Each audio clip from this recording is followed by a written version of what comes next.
Welcome back, knitters. I'm ready here to show you or to talk about actually the knitting pin. I had a request of a person, a friend of mine in Kentucky. She wants to demonstrate how we use the knitting pin. So I said, why don't I make a short video? And probably if you are new to Portuguese knitting, you are curious about what is a Portuguese knitting pin. I have people asking this because they see the orders that I send. So here I am. You know, the Portuguese style of knitting relies in tensioning the yarn either around your neck or around the knitting pin. And I'm going to show you a couple samples later. But you are going to use the pin instead of putting the yarn around the neck. So you have two options, bottom line. Putting the yarn around your neck or putting the yarn around the knitting pin.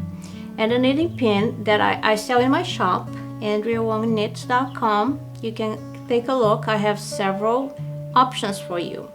I have the knitting pin original from Portugal, and that's the one I use since I'm a little girl. I also have some that were made by my students because I started teaching this about 17 years ago. And some students didn't like the idea that the pin makes a hole in your shirt.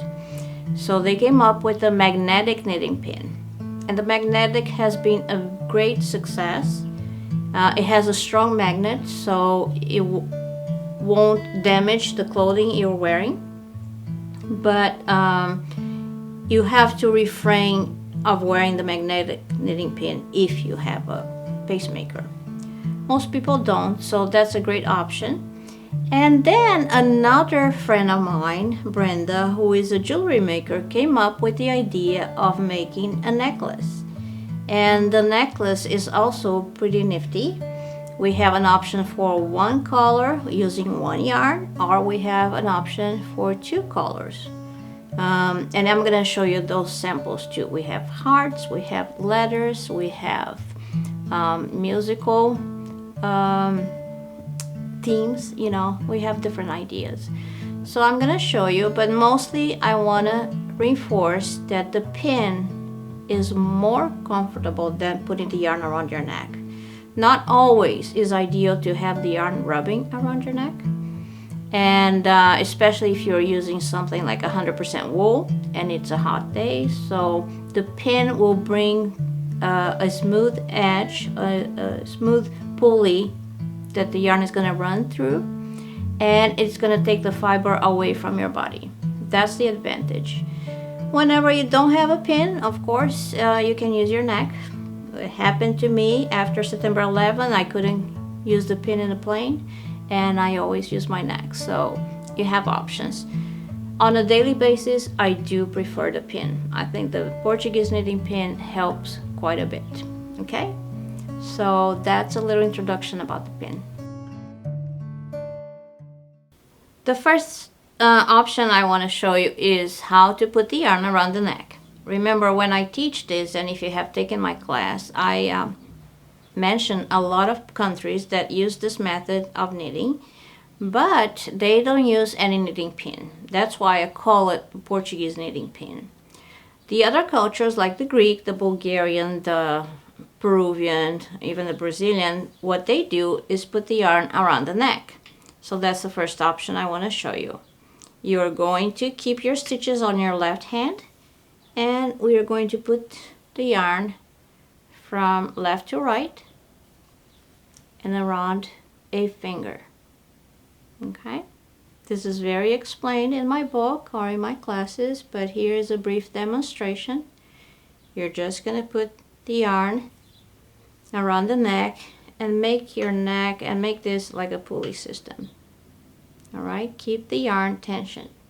So the second option I want to show you is the Portuguese knitting pin. Okay, I'm holding one in my hand. I sell them in nickel and I sell them in gold. They're really pretty. The idea is that it's a safety pin with a little hook on it, and that's, like I said, I've been using this since I'm a little girl. And that's what the Portuguese use too. So you're going to put the safety pin part on your shirt, and I made two little holes on my shirt, and that's what some people don't like it. The hook is facing up, and the higher on your shoulder you put the pin, the better the tension. Okay, so that's the second option. That's what is my favorite, by the way. I have knitting pins all over my bags, all over my pajamas, hobby, you name it. It's it's inexpensive, and you can have several of them. So that's the second option. The third option would be the magnetic. Okay, like I said, one of my students invented this, not me, but those are the ones I sell in my shop.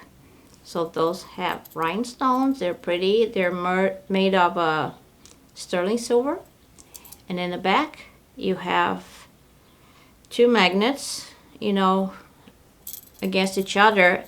You don't want to pull this because the magnet is so strong that if you pull, you're going to break this holder. So what I do, I slide them off against each other. Here's the magnet and the back. You put one magnet behind your shirt, and there you go.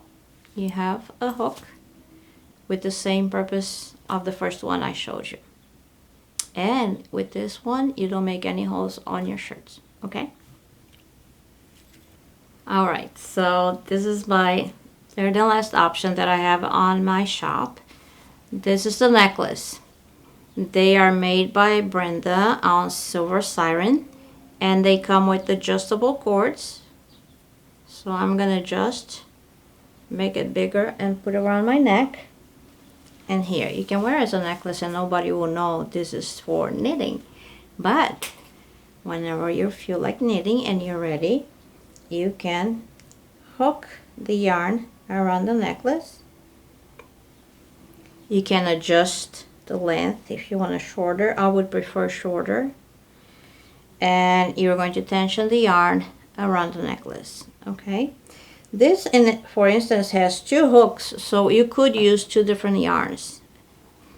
I want to show you some other options.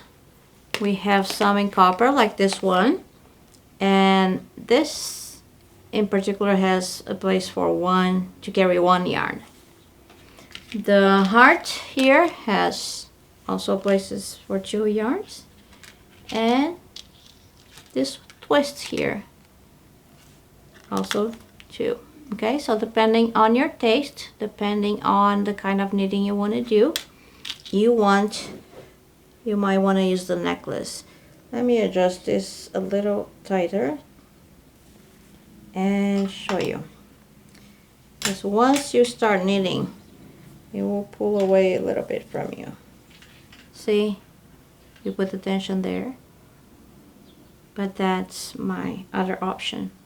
So I hope you find one that you like it, and let me know if you have questions.